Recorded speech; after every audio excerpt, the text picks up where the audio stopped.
महाराष्ट्रातील ताज्या घडामोडी पाहण्यासाठी आजच आपल्या विदर्भ न्यूज माझा चॅनलला यूट्यूबवर सबस्क्राईब करा। विदर्भ न्यूज माझा, आवाज जनसामान्यांचा। दिग्रस पोलिसांची मोठी कारवाई, धारदार शस्त्र बाळगणारा युवक ताब्यात। दिग्रस पोलीस स्टेशन हद्दीत धारदार शस्त्र बाळगून दहशत निर्माण करण्याच्या उद्देशानं फिरणाऱ्या एका तरुणावर दिग्रस पोलिसांनी कारवाई करत त्याला ताब्यात घेतले। आकाश सुभाष शिंदे, राहणार मोतीनगर दिग्रस असे आरोपीचं नाव आहे। या प्रकरणी दिग्रस पोलीस ठाण्यात आरोपी विरुद्ध गुन्हा दाखल करण्यात आलाय।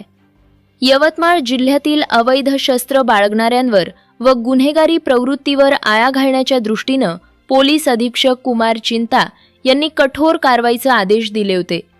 त्या अनुषंगानं पोलीस निरीक्षक वैजनाथ मुंडे यांच्या मार्गदर्शनाखाली दिग्रस पोलिसांनी दिग्रस शहरात पेट्रोलिंग सुरू केली।